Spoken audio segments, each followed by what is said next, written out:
마태복음 21장 1절에서 11절 말씀입니다.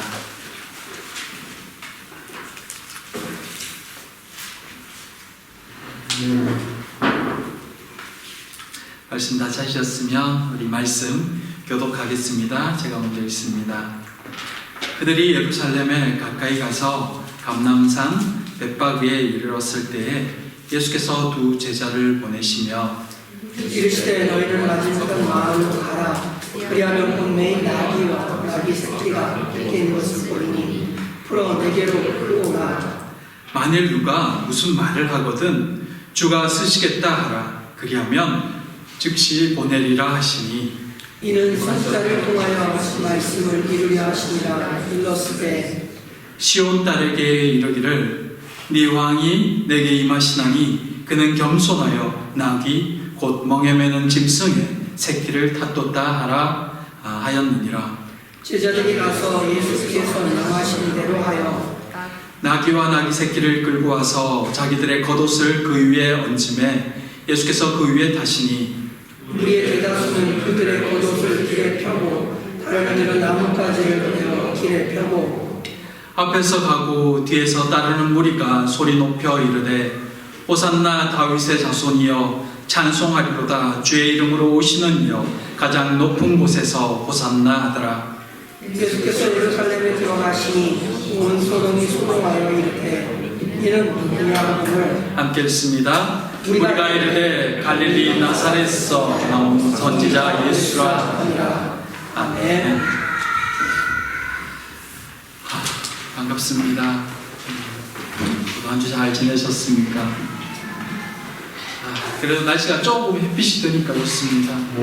역시나 독일 날씨는 예측 불허입니다. 주중에 눈 온 거 보셨나요? 네. 눈발이 날리더군요. 그래서 모두 건강 잘 챙기는 그런 계절 되셨으면 좋겠습니다. 감기가 왔다가 갔다가 한 번씩 신호를 보내주고 있습니다. 아마 다들 그러신 것 같은데 건강 잘 챙기시고 또 행복한 계절들 되시길 바랍니다. 오늘은 종료주일입니다. 예수님께서 예루살렘으로 입성하는 그때 백성들이 종려나무 가지를 흔들며 왕의 입성을 환영했다 해서 종려주일이라고 부릅니다. 또한 고난주간의 첫날이기도 합니다.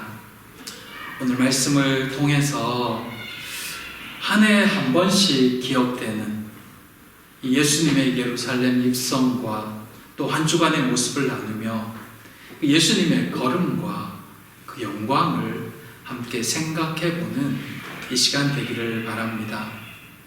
오늘 이 말씀을 통해서 우리가 이 한 주뿐만 아니라 이 한 해에 어떤 마음으로 살아야 될지도 함께 생각해 볼 수 있는 그런 시간이 되기를 소망합니다. 예루살렘으로 입성하기 전에 예수님은 그 예루살렘 입성을 위해서 필요한 나귀 새끼를 구해오게 합니다. 본문은 그 나귀 새끼와 더불어서 어린 나귀와 더불어 어미 나귀도 함께 있었다고 기록합니다. 예수님은 그 두 마리를 다 끌고 오게 하십니다. 하지만 예수님이 타신 것은 본문이 보듯 어린 나귀 새끼였습니다. 그것은 스가랴서 9장 9절의 말씀을 성취하기 위한 행동이었다고 그렇게 기록합니다. 시온 딸에게 이르기를 내 왕이 네게 임하나니 그는 겸손하여 곧 멍에 매는 짐승의 새끼를 탓도다.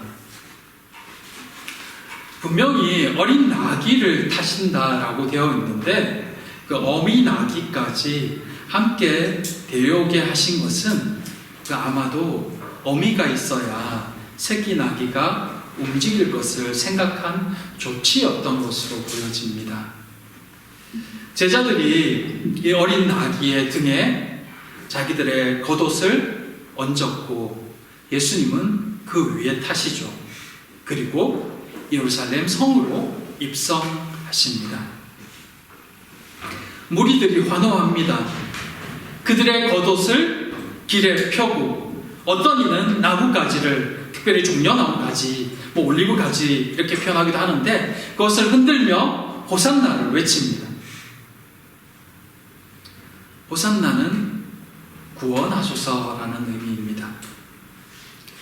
그렇다면 그들이 왜 겉옷을 펴서 길에 펴놓고 그 옷을 밟고 지나가게 하실까요?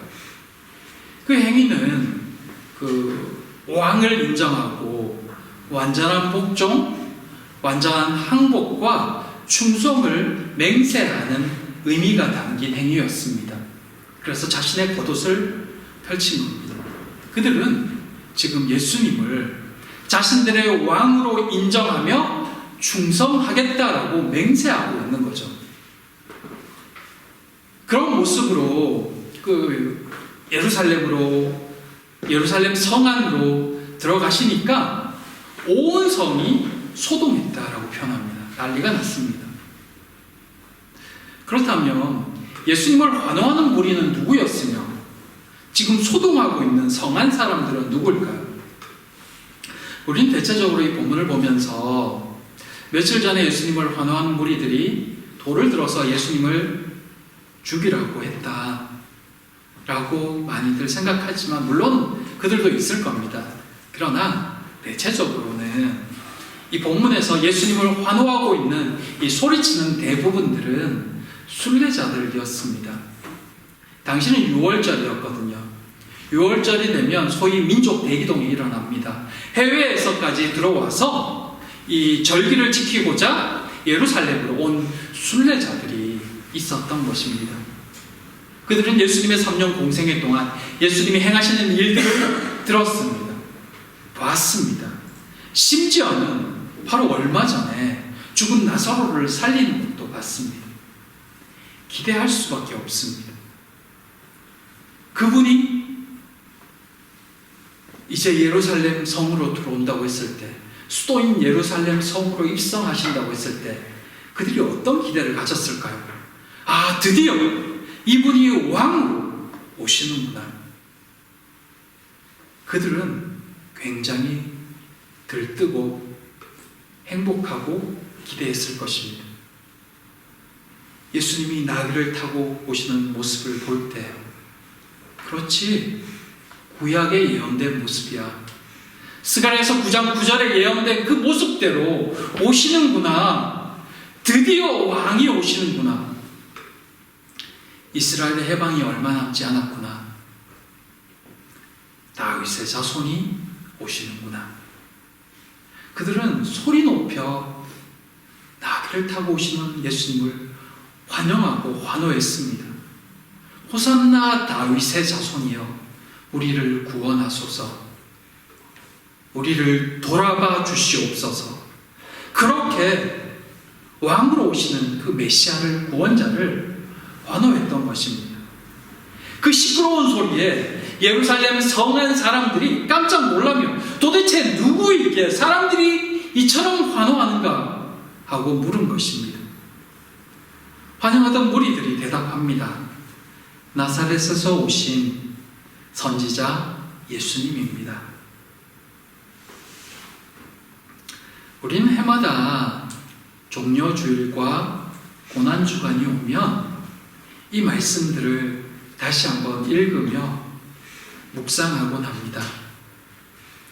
예수님은 이미 부활하셨고 천국으로 올라가셨으며 우리는 부활하신 주님을 믿으며 마지막 때 하나님 앞에 설 날을 기다리며 신앙생활하고 있는데, 이 종려주일과 예수님이 십자가에 못 박힌 것을 기념하는 이 고난주간을 해마다 지키는 이유가 무엇일까요?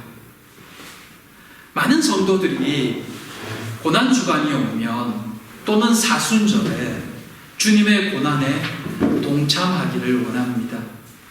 그 기간 동안 더 절제하며 세상의 것들을 잠시라도 멈추고 주님께 집중하고자 애씁니다. 참 귀하고 좋은 모습입니다.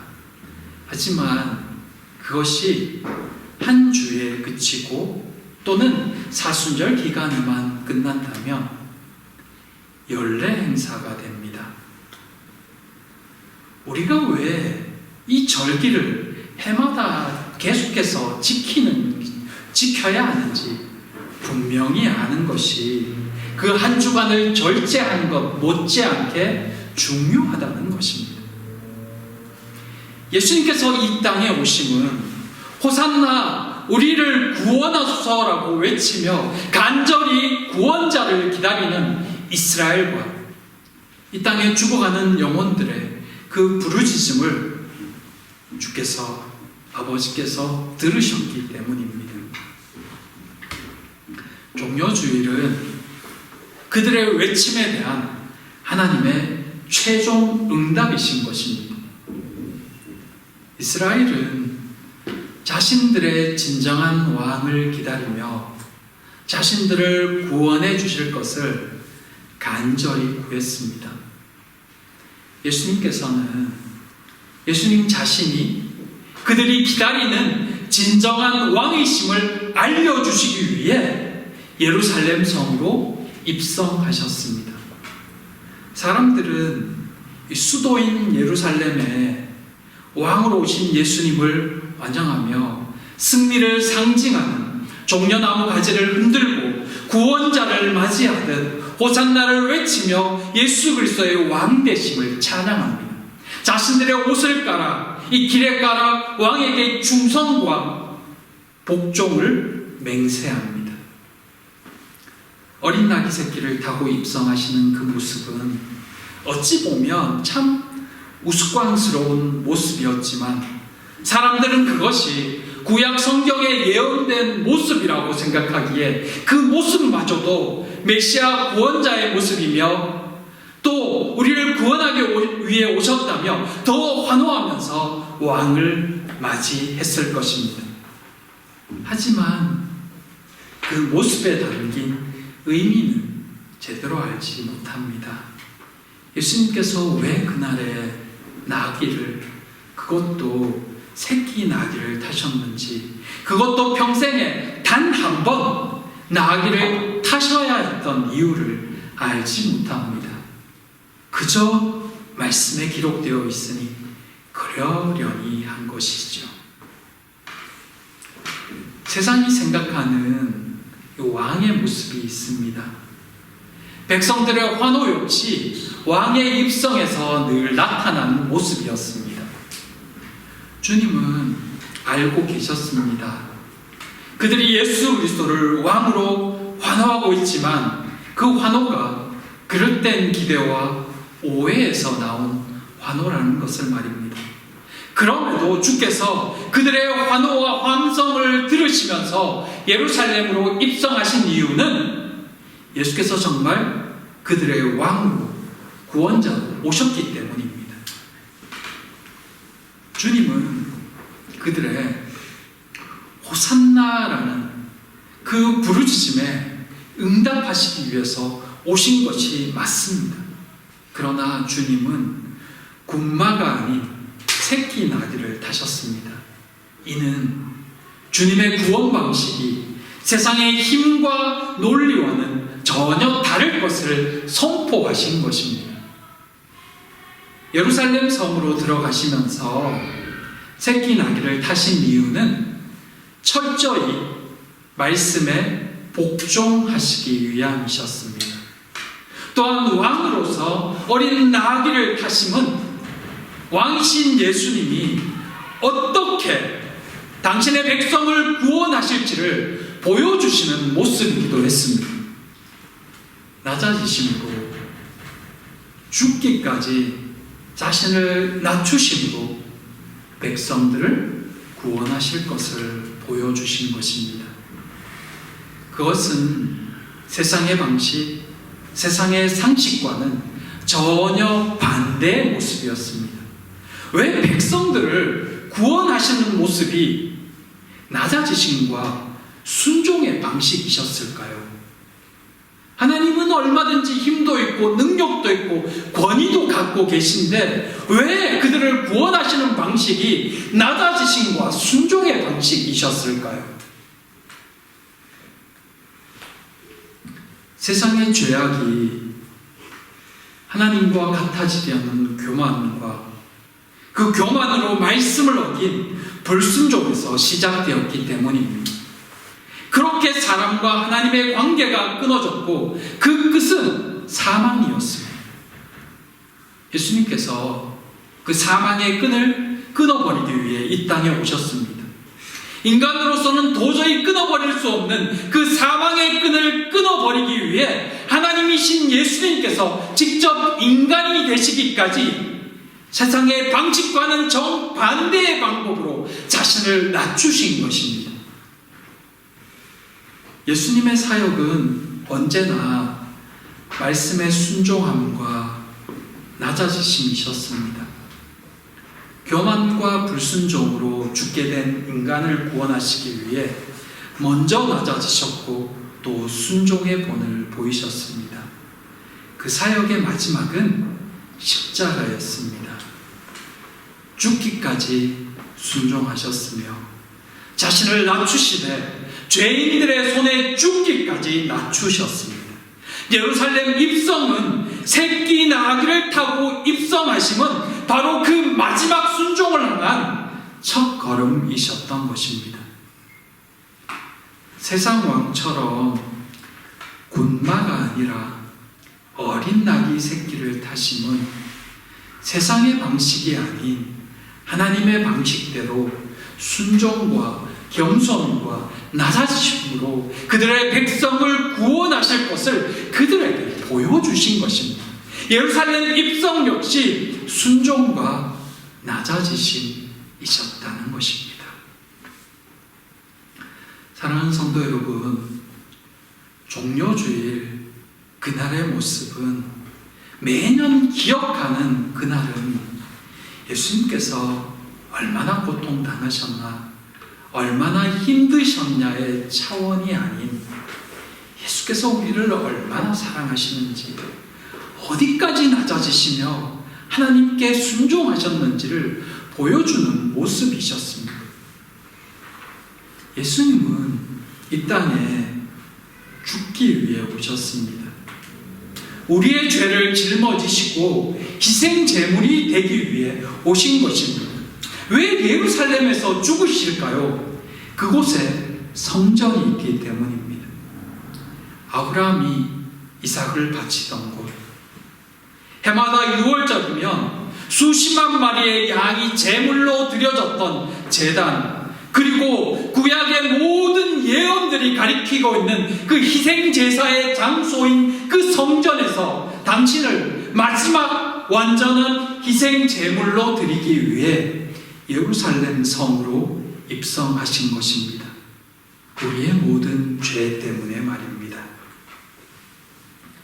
그런데 예루살렘 성으로 입성하시는 그 주님의 모습은 희생제사와 더불어 또 다른 것을 우리에게 말씀해 주십니다.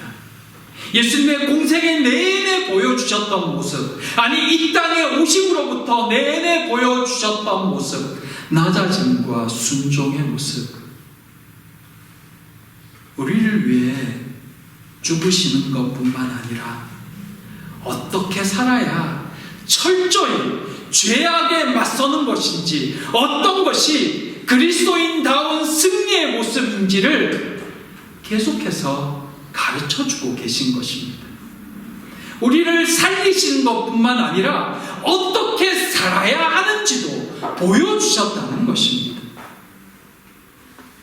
종료주일은 우리가 얼마나 큰 사랑을 받았는지, 구원받은 백성이 이 땅에서 어떤 모습으로 살아야 하는지를 예수님께서 몸소 보여주신 날이었습니다. 그것은 이제 하나님의 백성된 이들이 어떻게 살아야 할지를 알려주신 본이기도 합니다. 왕의 길을 따를 것을, 예수 그리스도의 길을 따를 것을 보여주신 것입니다. 종료주일 예수 그리스도의 크신 사랑을 깨달으며 이제는 그분이 살아가신 승리의 걸음을 배워야 합니다. 자신들의 겉옷을 길에 깔아드리며 왕으로 오신 메시아에게 철저한 복종과 충성을 다짐했던 그날의 순례자들의 모습을 따라야 합니다. 비록 그들은 오해와 착각 속에서 메시아를 환호했지만 우리는 알므로 사랑을 받았으므로 이제 그들과 동일한 고백을 예수님께 올려드려야 합니다. 고난주간 예수님의 고난을 묵상함 좋습니다. 하지만 고난만 묵상할 것이 아니라 그분의 말씀과 그 삶과 승리의 비결을 따를 결심이 있는 고난주간이 되기를 소망합니다. 죽기까지 우리를 사랑하신, 우리를 살리신 그 은혜를 기억하며 그리스도인다운 승리의 삶을 사는 모두가 되기를 진심으로 부탁드립니다. 그 결단이 있는 고난주간 되기를 바랍니다. 이 한 주간의 묵상이 우리로 더욱 겸손과 순종으로 그리스도인의 삶 살기를 결단한 모두가 되기를 진심으로 축복합니다. 이 시간 우리 함께 기도하기를 원합니다. 주께서 우리에게 베풀어 주신 그 사랑과 은혜를 기억하며 이제는 정말 순종과 겸손으로 승리하는 그리스도인 되겠다고 함께 고백합시다. 우리 가운데 여전히 남아있는 교만의 불씨가 있다며 이 한 주간 그것조차 버릴 수 있게 해달라고 그렇게 예수 그리스도를 따르는 시간들이 될 수 있게 해달라고 우리 시간 구하며 함께 기도하겠습니다. 기도합니다.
주께서 우리에게 어떤 사랑을 베푸셨는지 다시 한번 기억하며 감사드립니다.